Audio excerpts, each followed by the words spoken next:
exposing my wife's cheating, sending her videos to friends, suing her, and leaving her behind.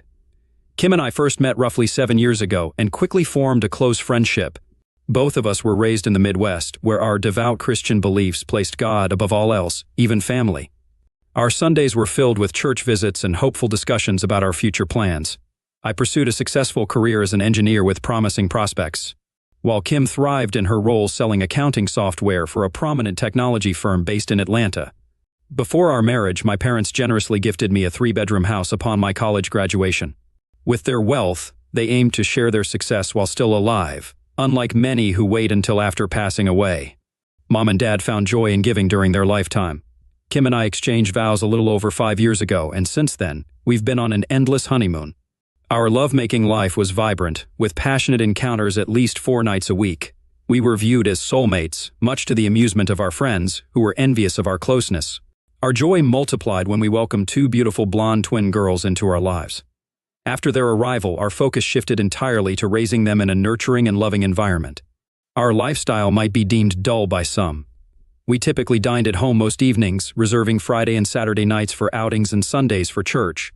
Unlike peers our age, we weren't drawn to socializing or keeping up with fashion trends. Kim opted for conservative attire both at work and home, reserving our love-making moments exclusively for our bedroom. Built on trust and transparency, forming a sturdy foundation for our marriage, Kim, naturally affectionate, expressed her love through tender gestures of touch, kisses, and hugs, all of which I adored. We relished in sharing our emotions and cherished each other deeply. While raising twins presented its challenges, I cherished every moment spent with them. Though the twins posed some stress for Kim, I gladly supported her through any difficulties. Our partnership was built on effective communication, ensuring we dealt with issues promptly. Life with Kim and our twin girls was going smoothly. However, a week before the annual exhibition, Kim received notice that she had to participate due to others falling ill with the virus. Despite her attempts to decline, she had no choice but to comply due to the urgency of the situation. She expressed her regret, saying she was sorry to leave us for 3 days and that she had tried to avoid it by contacting her boss. She mentioned how much she hated being away from us. I reassured her that we would manage fine without her for a few days and that we would miss her dearly. I helped her pack and accompanied her to the limo arranged by the company for her airport journey. Our marriage had always been solid, built on trust and transparency. There had never been any indication of her behaving in a way that wasn't loving or faithful. We shared everything openly and worked together as a team, especially when it came to our children. On the second night of the exhibition, I received a text from Greg, a colleague and friend who was at a cybersecurity event in Atlanta. He mentioned Kim being at the exhibition and asked if I was supposed to be at the security conference. He seemed curious about the trade show Kim was attending, and I confirmed it was in Atlanta but wasn't sure of the exact name. Greg's messages left me wondering what he was trying to imply. His message contained 2 photos and a video. I sat paralyzed with dread. The first photo depicted my wife in an unfamiliar outfit, the shortest dress I'd ever seen her wear, accentuating her ample chest with a plunging neckline. She wore pumps I didn't recognize, her hair and makeup flawless, radiating stunning allure. Never had she appeared so alluring to me. Initially, upon seeing the first photo, I convinced myself it must be someone resembling Kim, as it seemed implausible it could be her. I chuckled inwardly, musing, I wish Kim would dress like that one day. But the amusement faded when the subsequent photo emerged, a close-up of her closely seated next to Jonathan, one of her bosses. I sat there, stunned, motionless, not even blinking until the next photo materialized, a close-up of her smiling and gazing into Jonathan's eyes. My heart sank at the sight, though I attempted to rationalize that there must be a logical explanation, albeit futile. The following message contained a brief video clip showing my wife kissing Jonathan, her arms wrapped around his neck while his hand rested on her right breast. In that instant, my mind exploded. I felt as if my entire world collapsed upon me, tears of anguish streaming down my face, my heart racing, and a wave of nausea engulfing me. A message came through, "Hey, are you okay? What should I do? Can you see her right now?" "Yes, I'll give her a call right away to check on her." I dialed her number, hearing it ring several times before reaching voicemail. Leaving a message, I expressed our longing to speak with her and ensure she had a pleasant evening. I reached out to Greg, updating him on the call. "I just tried reaching her. What happened?" Greg's remorse was palpable. "David, I'm sorry about this." She took her phone out of her purse, glanced at the caller ID, then returned it to her purse. "I can't believe it's her. I've never seen her behave or dress like this before." Greg, it's okay. Thank you for being upfront with me. You're a true friend. I'll handle this myself. If possible, avoid confronting her. Keep me informed if anything else occurs, but don't waste time trailing her. I'll handle it from here. Are you going to be okay, buddy? No, I'm far from okay, but I know what I need to do. I'll handle it. I'm still reeling from the shock, but I'll come to terms with everything. Thanks again. Anytime. I'm here for you. Take care of yourself, Greg. Thanks once more. I poured a stronger drink and sat in the dimly lit living room, grappling with the sudden collapse of my world. In under 20 minutes, I had been oblivious to any issues in our relationship. How long had this been going on? Was I truly oblivious to the signs? No, she never gave me cause for concern. In fact, over the past 6 months, our bond had grown stronger, our closeness intensified. None of it made sense, leaving me bewildered. In the following hour, Greg sent more photos and videos. A brief clip showed them dancing, his hand on her back. Another captured them kissing on the dance floor. A photo depicted a deep, private kiss on a deserted dance floor, oblivious to the music's end. I acknowledged it was over between us, yet there was much I needed to unravel and comprehend. Leveraging my analytical skills as an engineer and problem solver, I spent the ensuing days devising a plan. Kim surprised me with a call at 10 p.m. After receiving their final photo, I took a deep breath, striving to compose myself. I resolved not to reveal any inkling of awareness about her actions. Hey there, sorry I missed your earlier call. I was at a dinner meeting and couldn't talk. I miss you so much, baby. Wish I could be there with you, cuddling under the covers, showering you with kisses. I miss you too, Kim. I love you deeply, and thanks for calling. The girls are adorable, and I'll send you some photos. They're missing their mom and want you to come home. I tried to leave tomorrow, but my boss insisted I stay. Hate being away from you, darling. We'll celebrate when you're back. Finish for today? Yes, I'm preparing for bed and another long work day. Love you, baby, and I'll call you tomorrow. Good night, Kim. I love you more than words can express. And with that, I hung up, tears welling up again. What I said was genuine. I loved her more than anything and hoped this was just a terrible dream. Past midnight, I lay in bed, unable to sleep. I wondered if she was truly in her hotel room and what she was up to. My question was answered by another message from Greg. It was a photo of Kim and Jonathan on a lobby sofa, sharing a kiss, his hand beneath her short skirt, her arms wrapped around his neck. They resembled a couple in love, publicly displaying their affection.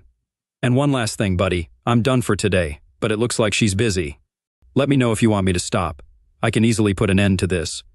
It's tough to face right now, but thanks for the photos. No need. Let her go. It's her wrongdoing, not yours. Stay out of it. Thanks again. I cried myself to sleep, knowing that the love of my life had betrayed me. Eventually, exhaustion and the comfort of our marriage vows and our daughter's sleep eased the pain and tears until I woke up the next morning. Kim sent me several affectionate messages, adorned with hearts, kisses, and emojis. She professed her love, expressing how much she missed both me and the girls. She even hinted at a passionate night ahead upon her return. When she came back, she showered me with sweetness and affection, behaving as though nothing had transpired. I began to wonder if perhaps she suffered from dissociative disorder or had been unknowingly medicated. Despite my search for explanations, I realized I needed to confront the reality and prepare for her imminent return home. Our frequent conversations seemed normal, with Kim expressing her longing to reunite with us. I couldn't determine what upset me more, her infidelity or the deceit accompanying it. Feeling deceived cut as deep as witnessing her embrace with Jonathan. Upon learning of my wife's betrayal through Greg's messages, I took decisive action. Leveraging my tech expertise, I discreetly installed tracking software on her phone, initially intended for locating misplaced devices. Opting for the latest software available, I even walked Kim through its setup. This software also featured a voice recorder, capable of capturing calls, texts, and emails, with automatic cloud uploads if activated. Let me clarify, my intention wasn't to spy on her, but circumstances warranted caution. Before this incident, I never considered invading her privacy. However, following recent events, my trust had been shattered irreparably. My priority was safeguarding our daughters and salvaging our marriage, if feasible. Thankfully, caring for the twins kept me occupied, offering respite from thoughts of our disintegrating relationship. Whether it was preparing breakfast, tidying up after them, or engaging in doll play, these moments were precious amidst the turmoil. Trust me, tending to 3-year-old twins is no small feat. It was 2 p.m., and I finally managed to get the girls to settle down for their afternoon nap. After tidying up the house and showering, I sat at the table to catch up. Kim had sent me 6 more affectionate messages, mentioning she would call at 5 p.m. once her day wrapped up. After reading them, I accessed the cloud from my laptop, logged into her account, and reviewed everything recorded since activating the spying software. I sat in shock as I read the messages exchanged with Jonathan. Here are a few excerpts. "You were incredible last night, baby. Can't wait for tonight. Thanks, kitten. I enjoyed it too. Can we head to my room after work before dinner? Certainly, but I need to call my husband first. I should be ready by 5:15. Does your husband suspect anything? Of course not. He thinks I love him, and I'll keep it that way. We've kept it a secret for over 6 months, and he's clueless. Don't worry." My anger became overwhelming, prompting me to stop reading. Kitty? Did he call her kitten? That's my term for her. During closeness. Did she give him that too? Was I truly that oblivious? What kind of fool was I? I dropped my laptop on a chair and screamed, grabbing a lamp from the table and hurling it forcefully into the wall, shattering it into pieces. The rage I had managed to control now consumed me. As I was about to break another lamp, I heard the girls crying. Their cries snapped me back to reality, and I regained control. I rushed into the bedroom, holding both girls in my arms until they calmed down. After cleaning up the glass from my outburst, I let them play in the living room while I sat with another strong drink, reflecting on my actions. In my view, the marriage was beyond repair, and it was time to take action. I lacked the strength to listen to their conversations or review any more files, so I allowed them to accumulate in the cloud. I decided to play along with Kim, just as she had deceived me. My immediate plan was to act like a loving husband while strategizing my next steps. I intended to contact a divorce lawyer, hire a private investigator, and find a way to secure custody of the girls. Their well-being was my top priority and the only thing that truly mattered to me. Hey, sweetheart, how are the girls holding up? They're missing their mommy. Oh my goodness, they're on my mind all day, every day. And of course, you too. I can't wait to wrap my arms around you when I get back. I'm going to give you the warmest kiss you've ever had. I played along, saying, "Oh darling, I think of you constantly, longing to embrace my loving, beautiful wife. Soon, my love, we'll be reunited." Somehow I kept it together, and our call lasted precisely 15 minutes. At 5:15, she bid farewell, saying, "I love you, David. I have to go catch the bus back to the hotel. I'll message you later." I love you, another effortlessly delivered lie. She had quite the talent for it. I love you too, sweetheart, more than you can imagine. The pain of her deception had now transformed into contempt, anger, and a desire for revenge. I was determined to expose her lies and hold her accountable. I had loved her wholeheartedly, making this betrayal all the more difficult to bear. I greeted her at the airport, and she embraced and kissed me just as she had promised. Either she was an exceptional actress, or she genuinely cared for me deeply. Was her involvement with Jonathan merely physical? Her behavior continued to baffle me. She spent an hour with the girls, relishing their company. That night, she was exceptionally affectionate in bed, repeatedly expressing how much she missed me and the girls, and lamenting her prolonged absence. She spoke of wanting nothing more than to be with me, holding each other in bed. She was tender, loving, and entirely different from the woman I saw at the fair. I reciprocated her affection and cherished our time together. It felt genuine, and I yearned for it to be authentic because being with her was all I desired. Yet deep down, I knew it would soon come to an end. I kept my newfound knowledge hidden, showering her with love and fulfilling her every night. To outsiders, our relationship seemed idyllic, sparking envy in others. This charade persisted for 3 months, during which I searched for any signs of infidelity but found none. She arrived home from work at her usual time every evening, with no unusual phone calls or text messages. I even dared to hope that it was all a mistake and that things would resolve themselves. Mr. Bryce, a private investigator, called me and arranged to meet the next day. I drove downtown to their office and sat in their conference room. "Good afternoon, David. Good to see you again." "Likewise, Mr. Bryce." "David, I wish I had better news, but unfortunately I have to deliver some bad news. Are you prepared to review our findings?" I sighed and nodded in agreement. While I hoped for the best, deep down, I knew what was happening between Kim and Jonathan. Mr. Bryce placed a thick leather 3-ring binder in front of me. It contained sections labeled text messages, voice transcripts, video calls, phone call transcripts, and photos. "Mr. Bryce, before we delve into this, I'm perplexed because I've been closely monitoring her activities and schedule for the past 3 months, and nothing seemed out of the ordinary. She's been the ideal wife and partner, and none of this makes sense. Let me guide you through this and see if anything becomes clearer." I refrained from accessing cloud files because I couldn't bear the thought of reading the texts, hoping for a positive outcome. Unfortunately, that hope was dashed. There were over 75 pages of text messages, 25 pages of emails, and 75 pages of time-stamped photos showing them entering and exiting hotel rooms together. Additionally, there were over 82 video calls and 50 pages of phone conversations.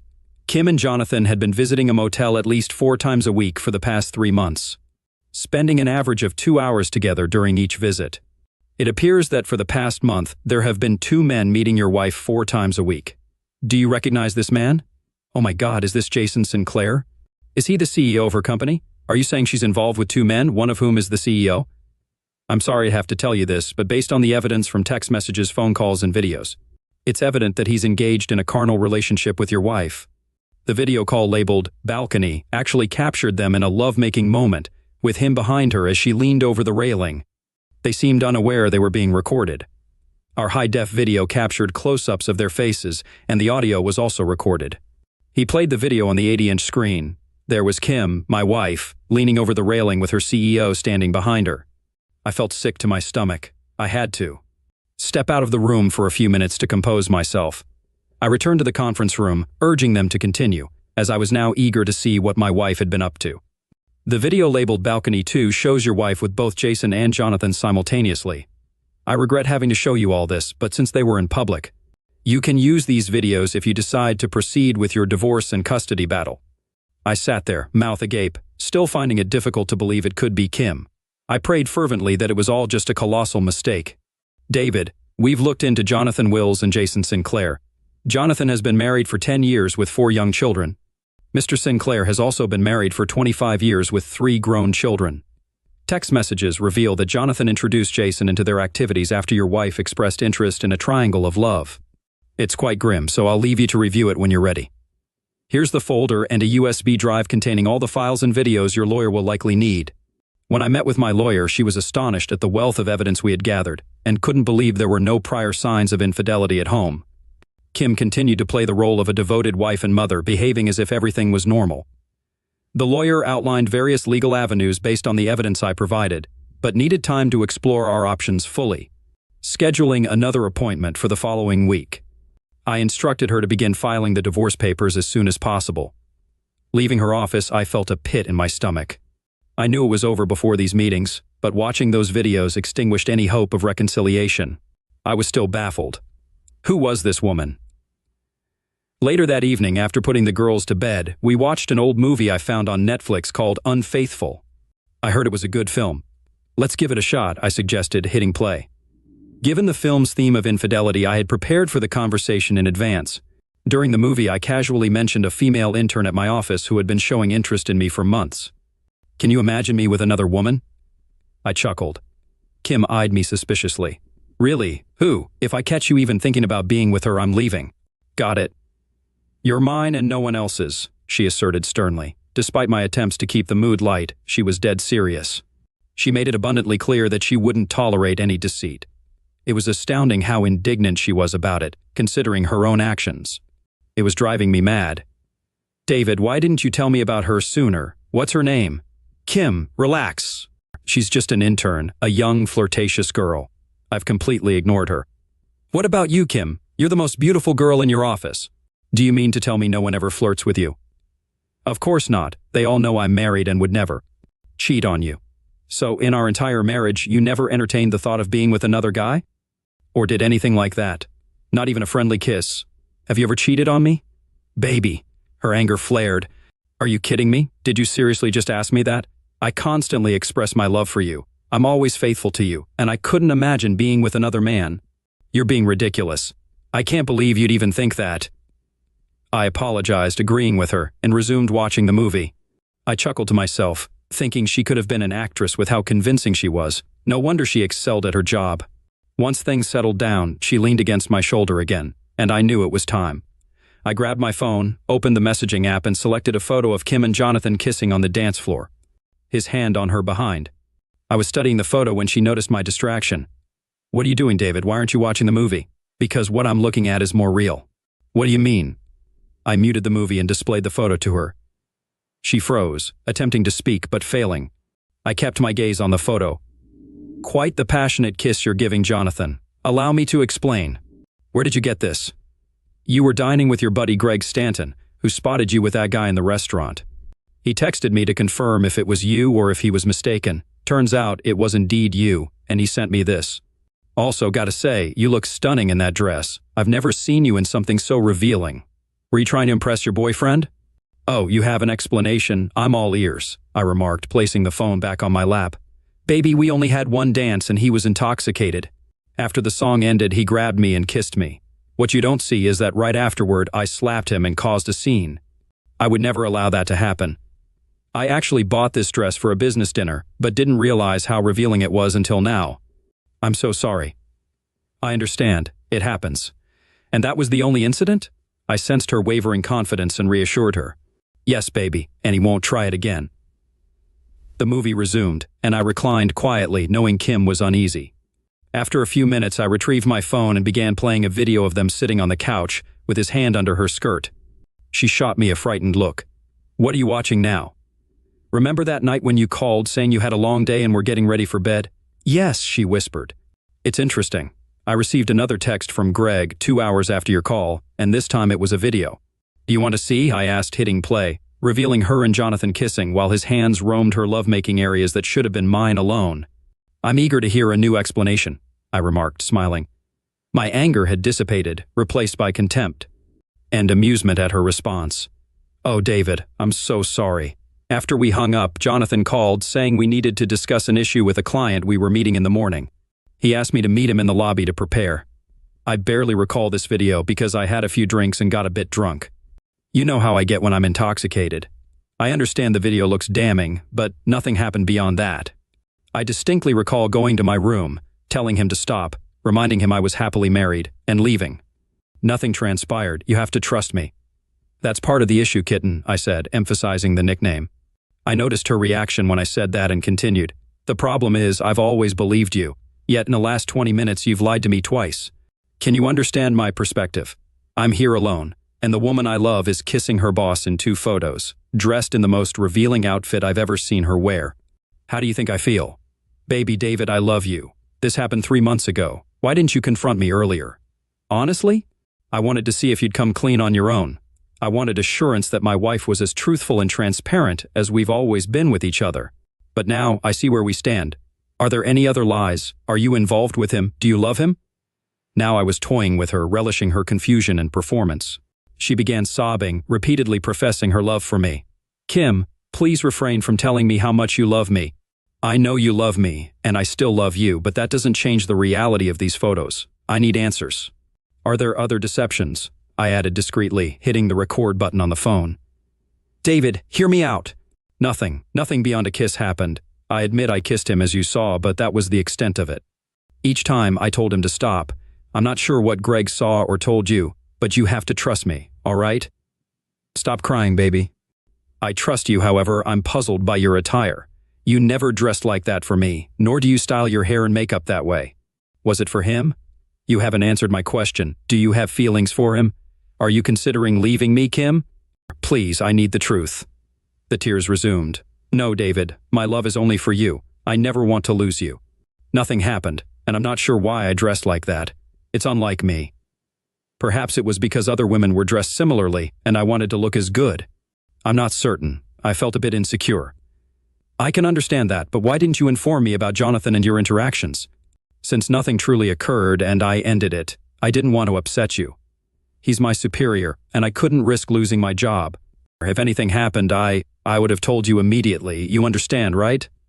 I comforted her with a kiss and embraced her gently, allowing her to cry. This marked the beginning of a month-long scheme to exact my revenge. That night, we made love, and I reveled in her remarkable skills, detached as her spouse and envisioning myself as one of her lovers. I refused to deny myself her body or caution her about anything peculiar. Her acting was commendable, but at that moment, I was indifferent.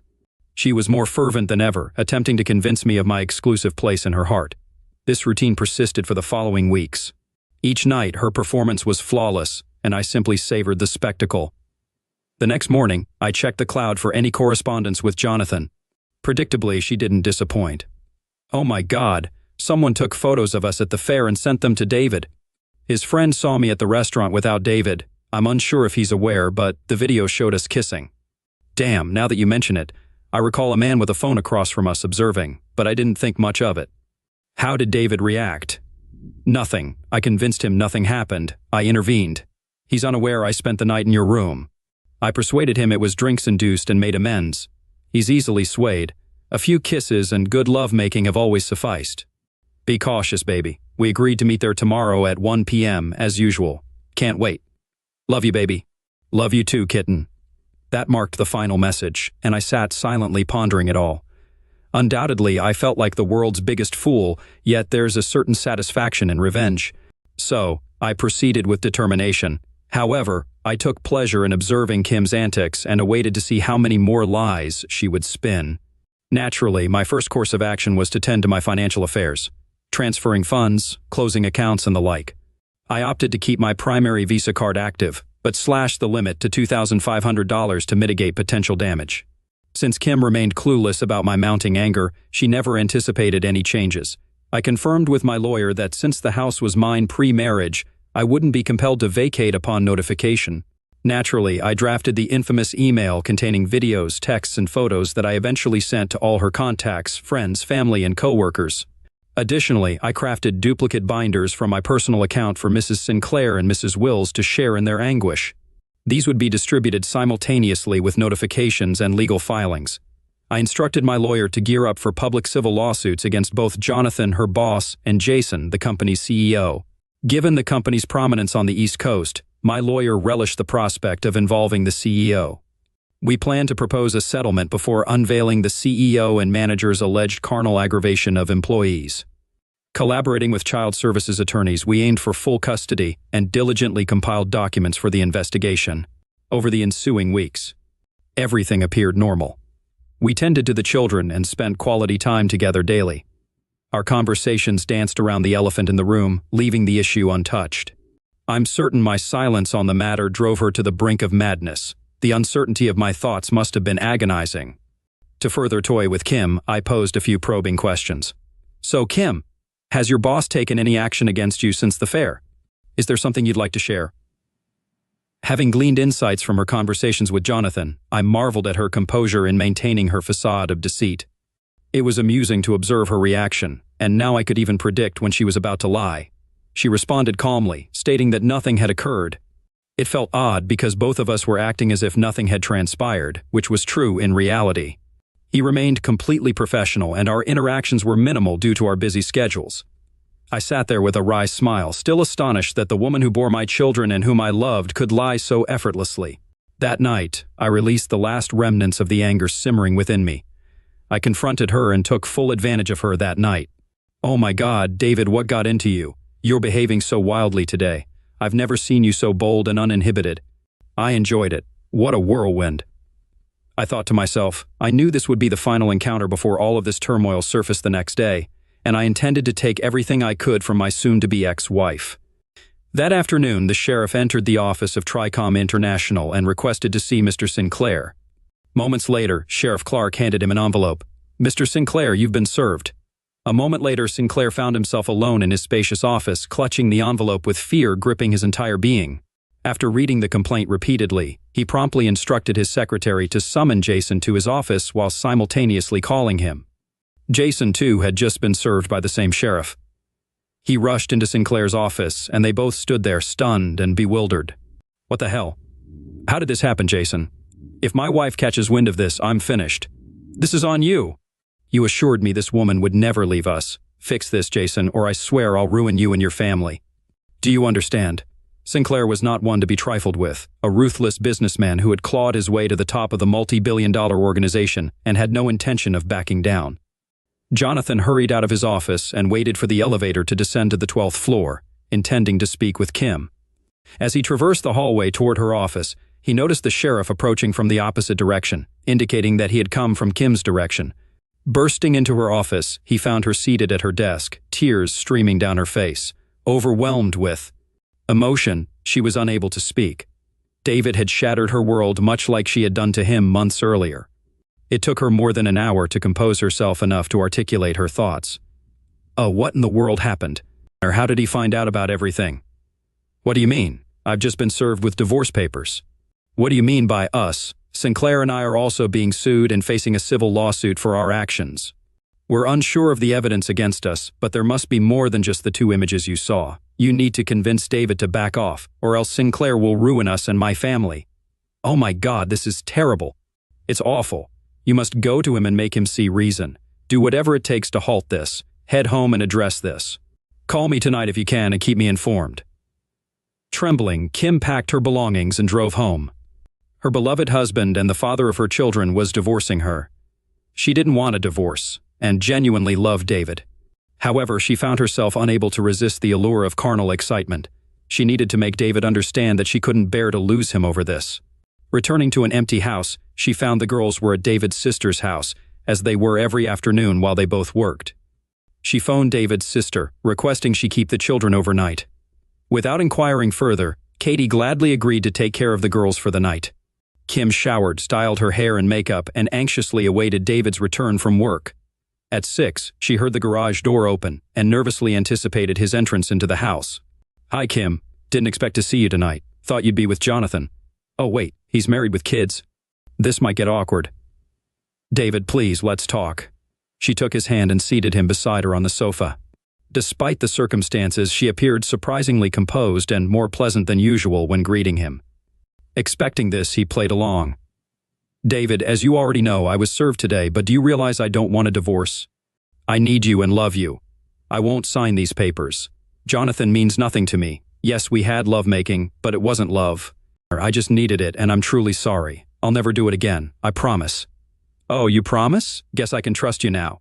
"Sure, let's forget everything and get back to normal," I said, smiling lovingly. Kim embraced me and planted a kiss. "Thank you, baby. I love you so much. I'm grateful you forgive me and understand. I won't lie to you again." Surprised, I was certain she caught my sarcasm. Pulling away, I gently pushed her aside. "You're delusional.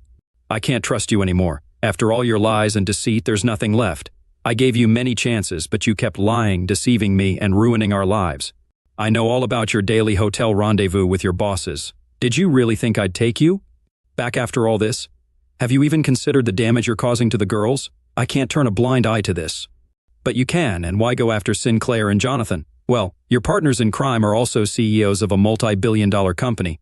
Once I'm out of here, I'll need money to properly support the girls since they're partly responsible for destroying our marriage and my life. I'll destroy them too. I plan to dismantle their family, hit them financially, and use them the way they used you." Kim had never witnessed David express himself in such a manner, nor had she seen him so intensely angry and focused. The seriousness of the situation finally struck her, and she realized she had lost control over both the situation and her husband. All she could do now was plead. With tears streaming down her cheeks, she knelt before David, clutching his legs and begging for forgiveness. Though David felt a pang of sympathy for her, his anger overpowered any compassion, and he lifted her onto the sofa, speaking to her in a gentle tone as if she were a child. David laid out a plan. "Listen, Kim, pack your bag and stay at your mom's for a few nights. Get a lawyer, then we can arrange a meeting to discuss everything. In the meantime, a word to the wise, I suggest you stay away from Jason and Jonathan. Things are about to get messy." Later that evening at her mom's, she explained that she and David had a disagreement, and she needed to stay with her for a while. At 11 p.m., she called Jonathan on his cell. Jonathan quickly looped in Jason on a 3-way call. "Jason, are you here? Kim, are you there?" Yes, we are here," Sinclair initiated the conversation. "So Kim, did you manage to persuade him to give up the lawsuits and the divorce?" "No. In fact, he kicked me out and warned me to be careful because it could lead to trouble." Sinclair shouted into the phone, "Jesus Christ, Jonathan, what have you done, Kim, you freaking prick? I swear I will have you eliminated if my family finds out about this. I don't care what you do, but make it stop." Kim cried, "I can't do anything. He's out of control and won't listen to anything I say. He doesn't even answer my calls or texts." Sinclair spoke up, "Jonathan, you need to fix this. Make an appointment with David and have him meet us at a bar somewhere, anything loud, and the noisier the better. Kim, you will be there too, and ask him to drop the lawsuit in front of us. If he says no, then Jonathan and I will explain how damaging it will be for him and his family if he doesn't back down. I have people tasked with fixing things like this, and I won't hesitate to use them to keep this show from turning into complete crap. Jonathan, do you understand what you need to do?" "Yes, Mr. Sinclair." "Kim, you know what you have to do, right?" "Yes, Mr. Sinclair." "Do it and make it happen tomorrow afternoon. We don't have time to waste. Sinclair disappeared. Kim and Jonathan hung up after a few minutes, considering the situation. That night, upon hearing the call, David wasn't surprised by their desperation and devised his own plan. As expected, Jonathan called the next morning to arrange a settlement meeting. They agreed to meet at 6 p.m. in a courtyard. At 4 p.m., David was at his private investigator's office preparing for the meeting. They utilized cutting-edge technology with noise cancellation to capture clear sound even in noisy environments. A private investigator would also be present to film the meeting as evidence. David arrived at 6:15, purposefully keeping them waiting and allowing time for the private investigator to set up his video camera. Upon seeing Kim, he approached the group. "Kim, I'm surprised to see you here with your partners, but I suppose we know where your allegiances lie. Gentlemen, what brings us together? Why are we here?" Sinclair spoke up. "David, I'm Jason Sinclair, and I requested this meeting." "Sinclair, you look quite different in person. These videos don't capture your essence. Can't say it's a pleasure to meet you." "Indeed, that's precisely why we're here. This is Jonathan Wills." "Jonathan, the man who slept with my wife and wrecked my marriage. Can't say it's a pleasure to meet any of you." Sinclair interjected, "I understand your anger. If I were in your shoes, I'm not sure how I'd react, but we need to discuss something." "Follow me. What's on your mind?" asked David. "We want you to drop the lawsuits against me, Jonathan, and the company." "Funny, that's all?" "Oh no, sorry, can't do that. Someone has to pay for taking away the most important thing in my life," David stated, looking at Kim, "the only woman I've ever loved and the mother of my children." Kim began to cry, realizing the magnitude of the damage she had caused. "What will it take for you to end this and take Kim back? Name your price." "Firstly, no amount of money could ever make me take her back. She betrayed my love, trust, and our children's lives for a fling with you two. It's out of the question. I'll drop the civil and corporate cases under 2 conditions. Firstly, I want $5 million compensation. Secondly, I want to meet both your wives, and Kim must fully admit her actions. If you agree to these conditions, I'll end the legal proceedings." "Go to hell, David. I'll offer you 100 grand and you'll sign an agreement to keep quiet about this forever," Sinclair whispered. "I won't let my family suffer if they find out, David. I'll end you. Kim told us your daily routine, making you vanish would be easy." "Let's try again." David was surprised but smiled and took a sip of his drink. "Well, I'll reduce the amount to $4 million, but your families must know what you did." Sinclair was stunned. "David, you're sealing your fate. Think it over. Drop the charges and take Kim back. It was just a fling. We can resolve this." David grabbed his phone and sent 2 text messages. Then he accessed his email and dispatched the prearranged email containing all the videos and images. Texts had now been distributed to all of Kim's friends, family, and colleagues. The 2 messages he sent were to the criers stationed outside Jason and Jonathan's residences, awaiting his directives.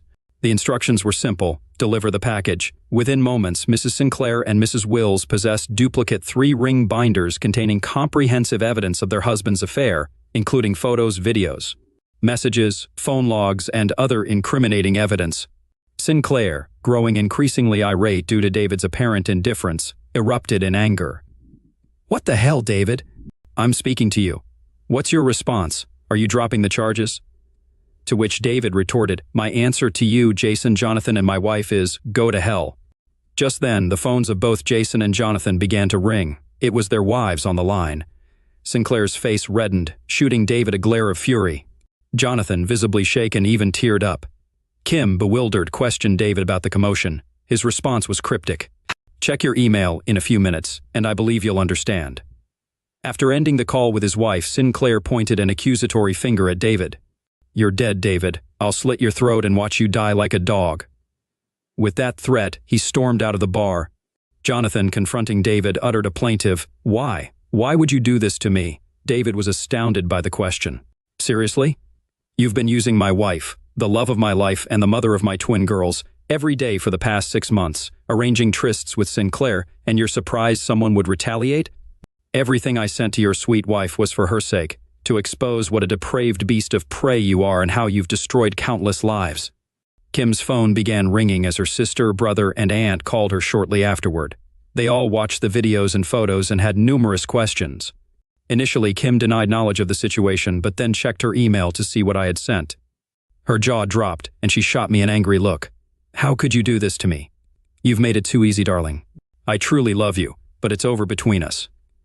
After I hand this audio recording of the meeting to the authorities and social services, my lawyer is confident I'll secure full custody of the girls. And you'll be fortunate to evade jail time. I'm sorry, but you must face the consequences of your actions. To prevent them from becoming public knowledge, TRICOM resolved the lawsuit by compensating David Hunter with $2 million. Jason Sinclair was ousted as CEO and terminated without severance due to breaching the morals clause in his contract. He suffered losses exceeding $10 million in stock options and forfeited a $5 million severance package. Sinclair also received a 5-year sentence for conspiracy to commit homicide and other charges. His wife divorced him while he was incarcerated and financially decimated him. Upon investigation of his business dealings, he exited prison destitute, bereft of family, and homeless. This news provided David with some solace, and he even cracked a smile for the first time in months. Mrs. Wills also divorced Jonathan, leaving him without money, shelter, child support, or half of his income in alimony. He was fined $1 million in a civil trial for conspiracy, infidelity, and loss of affection. Following his job loss, Jonathan resorted to working as a day laborer. Learning of Jonathan's downfall further gratified David, who took pleasure in Jonathan's subsequent bankruptcy and life under an overpass among day workers. Kim received a 5-year prison sentence, but with David's assistance, it was commuted to 1 year of house arrest, followed by 4 years of probation for conspiracy. She lost custody of the children, and David gained full custody. Despite her efforts, she failed to secure a divorce due to the evidence and the nature of the crime. With the house belonging to David, she found herself homeless upon termination. She earned the same amount as David, so no child support was necessary. Kim spiraled into a profound depression and now resides in her mother's basement. Her family turned against her for her actions, resulting in the loss of her visitation rights with her children.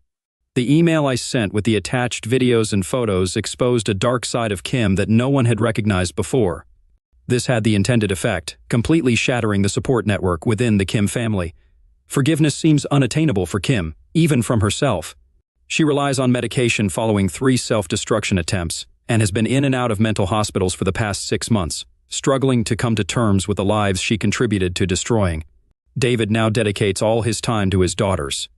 Being free from work post-divorce allows him to focus entirely on raising his children. Since Kim's self-destruction attempt, the girls have not seen their mother, but they receive ample support from David's sister and mother. They will recover from this traumatic ordeal without any lasting effects. While revenge brought a fleeting sense of satisfaction, it cannot fully heal David's wounds. He still harbors love and forgiveness for Kim, but the memory of her betrayal remains etched in his mind. Taking care of his daughters keeps him occupied and wards off loneliness. However, due to the betrayal, lies, and deceit, it will take years before David can open his heart to love and trust again. It's remarkable how seemingly insignificant actions can have profound effects on numerous lives. Caution is advised.